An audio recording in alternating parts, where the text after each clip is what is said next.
Il est où? Là-bas, au fond.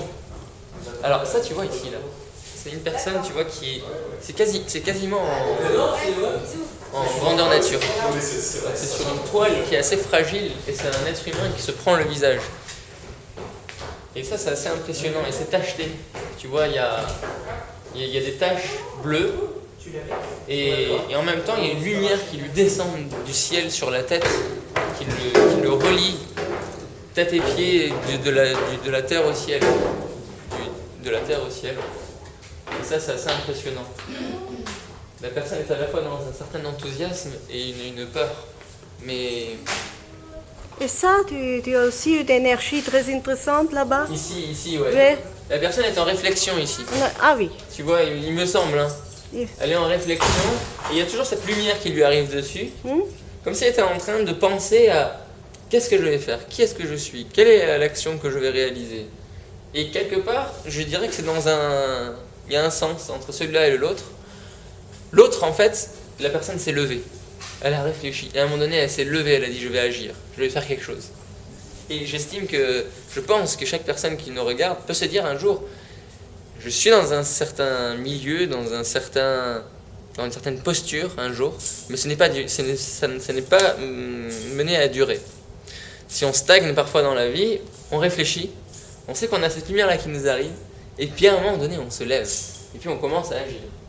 Peu importe la perfection avec laquelle on agit, ce qui compte, c'est de donner le meilleur de nous-mêmes. Tu vois par exemple ces tableaux. Il y a des gens qui peuvent dire, mais c'est dessiné comment, c'est quoi la technique, je n'y comprends rien, c'est pas parfait, regarde les traits, Mais qu'est-ce que il a dépassé en coloriant, etc. Mais moi je dis non, c'est pas ça le message. C'est de dire, la personne, elle a eu le courage de prendre un pinceau, elle a osé s'exprimer, exprimer sa créativité. Et c'est ça qui compte. Et ce qui compte, ce n'est pas d'être parfait, mais qu'est-ce qu'il exprime pour ton sentiment seulement? Le sentiment, c'est d'avoir donné le meilleur de soi. De donner le meilleur de soi-même. Sébastien, ça c'est Jean-Sébastien Bach. Sébastien qui est parti de Haïti. Et là, c'est une histoire, je vais te dire. Ce type-là, il est parti de Haïti, il disait j'exposais là-bas, personne ne m'écoutait, personne ne me regardait, et puis j'ai décidé un jour de prendre tout ce que j'avais sur moi et de partir. C'est un céramiste à la base, il fait des œuvres qui sont immenses. Mais normalement, il est dans le gigantisme, ce mec-là. Et il a une grande art, il a beaucoup de techniques. C'est-à-dire qu'il sait dessiner des choses de manière très précise, tout ça. Et là, c'est vraiment de l'expression pure. Ce type-là a exposé à Miami, à Venise, partout.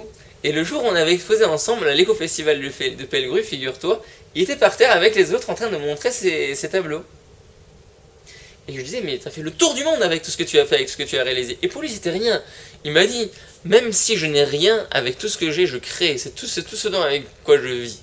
Il m'a raconté une expérience. Il m'a dit, à un moment donné dans ma vie, j'avais plus d'argent, j'avais plus rien.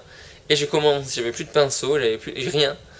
Et alors, je récupérais des papiers d'ici et là, des journaux, et je prenais des poils de balai pour en faire des pinceaux. Je fais ce que je peux de mieux avec tout ce que j'ai. C'est de donner le meilleur de soi, c'est ça qui compte.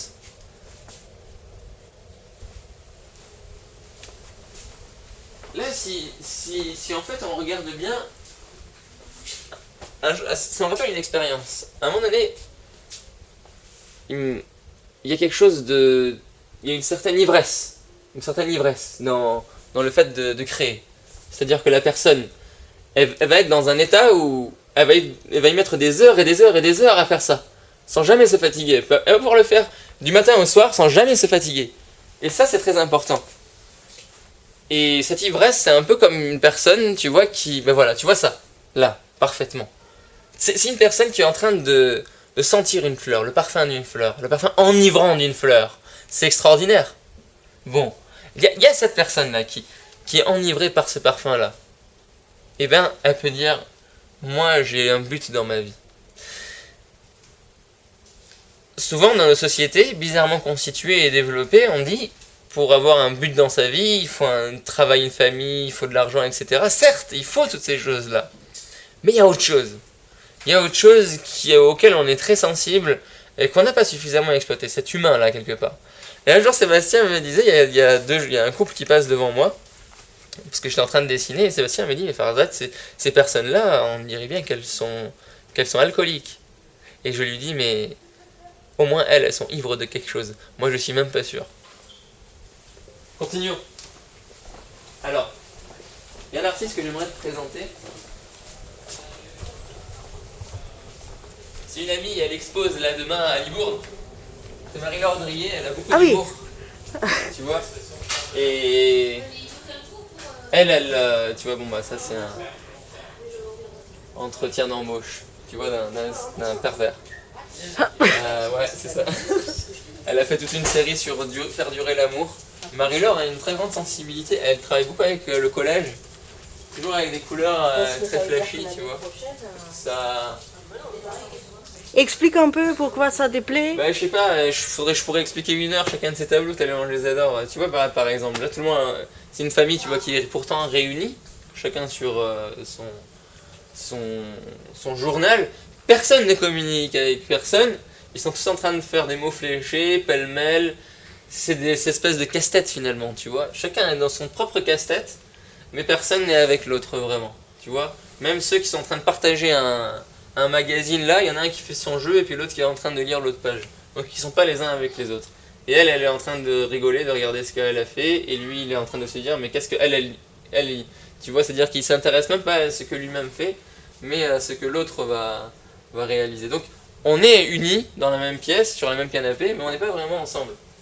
Ça c'est le problème aussi avec les technologies, qu'on ne sait pas forcément utiliser. Ça c'est rigolo parce que tu vois, c'est une femme qui fait une annonce pour chercher un homme. Elle dit jeune femme cherche homme ayant très peur de s'engager, instable, aimant voyager seul, chômeur sans permis, fidèle et sérieux, ou artiste, s'abstenir. Donc elle m'a expliqué pourquoi elle avait mis ça, je vous invite à lui demander, parce qu'elle explique très bien. Pour que la personne ait du temps, pour qu'elle puisse s'occuper d'elle. Mais bizarrement, ça semble bizarre. Alors voyons. Comme on a fait l'autre couleur là-bas, ici on va terminer par ce couloir-ci. Donc ici là, est-ce que tu as des questions à me poser? On avait vu ça ici.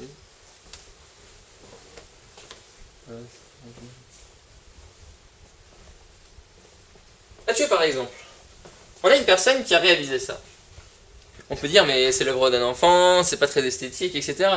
Mais la personne a fait du mieux. Elle a donné tout ce qu'elle avait en elle. Elle a donné le meilleur qu'elle a pu. Elle s'est libérée de plein de choses. Tu vois par exemple la personne qui a fait ça derrière nous. Ces têtes de mort là. On peut se dire ouais c'est glauque, etc. Mais en fait la personne a dû se libérer d'une certaine mort qu'elle avait en elle. Tu vois. Ça j'adore. Et pourquoi? Ben, en fait, tu vois, t'as une personne qui est en train de montrer une sorte de rail. Les rails, ben, c'est là où circule le train, tu vois. C'est un peu le train-train de la vie. Bon, elle est en train de le montrer, elle domine ce chemin.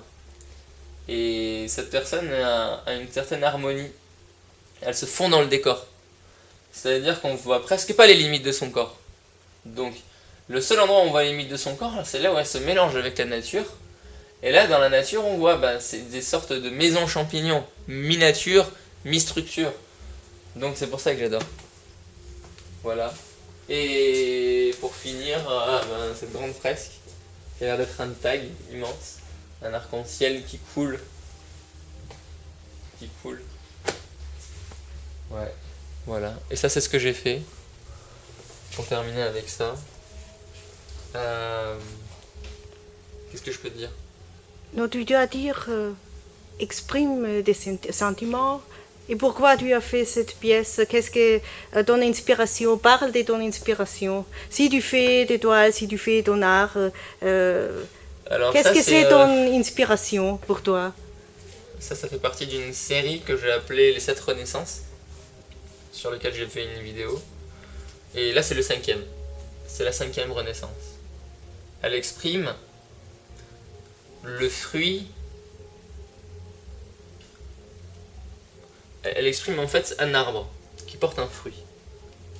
D'accord? Mais le fruit, il contient l'arbre qui le porte. C'est-à-dire qu'à l'intérieur, il y a une graine qui va devenir arbre. Et c'est l'histoire d'une évolution. C'est-à-dire que dans l'étape précédente de ce tableau, c'est l'équilibre.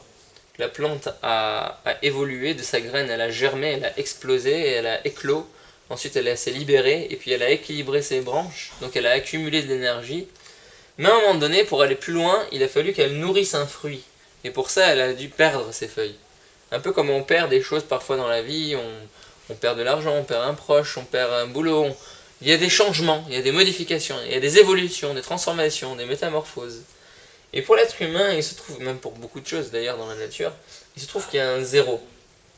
Un zéro qui se produit. C'est-à-dire que c'est au seuil zéro qu'on va tout obtenir. Il faut tout perdre pour tout avoir. Moi, je l'ai appelé le zéro au zénith. C'est-à-dire que pour arriver au zénith, il faut tout perdre.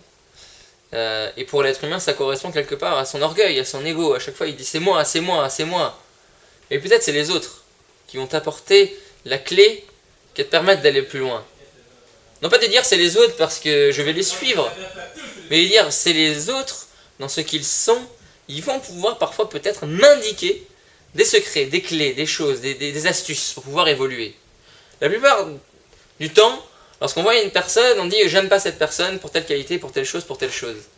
Mais on ne voit pas qu'en fait, ce qu'on est en train de voir, c'est notre propre miroir. Si on est impacté par ça, c'est qu'on est en train de voir quelque chose en nous qu'on n'accepte pas et qu'on rejette sur l'autre. T'es d'accord? Donc, quand on sort de cet orgueil-là, on tombe des nues. Et alors, on arrive dans un certain état d'acceptation de ce qui nous arrive. En regardant la personne, même dans sa médiocrité, qu'est-ce qu'on voit? On voit sa propre médiocrité. Qu'est-ce qu'on commence à faire automatiquement? À se changer, à évoluer et à grandir. Et là, c'est pareil. L'arbre va perdre ses feuilles. Et petit à petit, le fruit va naître. Et quand le fruit va naître, il va être au zénith de son évolution. Il va donner le meilleur qu'il peut, aller le plus haut qu'il peut. Et ça, c'est impressionnant, parce que l'être humain, c'est dans les moments les plus difficiles qu'il fait ses plus grandes percées. Parfois on se dit, on est dans la dépression, on est dans le pessimisme, on est dans le négativisme, il n'y a rien qui évolue dans ma vie, il n'y a rien qui change dans ma vie, tout le monde m'en veut, j'arrive pas à réussir, j'ai beau essayer, ça ne fonctionne pas. Eh bien ça, sachez que si vous persévérez, si vous êtes pleinement attentif à toute la chance qui se trouve autour de vous, à toutes les personnes qui se trouvent autour de vous dire que la clé, c'est pas forcément de vos efforts, de vos œuvres, mais à un moment donné de vous décharger de cet orgueil. Eh bien là, il y a quelque chose qui commence à évoluer, à se transformer. Là, la chenille va commencer à rentrer en chrysalide, son corps va se modifier, et puis il va se transformer en papillon. Une fois sorti de sa chrysalide, il va pas faire un business plan à 5 ans pour se dire d'accord, d'abord je vais sortir et puis je vais sécher mes ailes et puis je vais me diriger vers le bord. Mais attention, juste avant je vais dire au revoir à ma famille, etc. Non! Il va sortir de son cocon. Il va faire quelques pas. Comme ça, ses ailes vont sécher au soleil. Et puis à un moment donné, il va sentir en lui ce désir de voler. Il va se dire je sens que je peux voler. Il n'aura même pas eu le temps de le penser, qu'il sera déjà dans les airs. Et ça, c'est notre histoire à vous et moi. Merci. Merci. Où? Ici? Attends. Pour finir, ici. Attends, ici. Salut.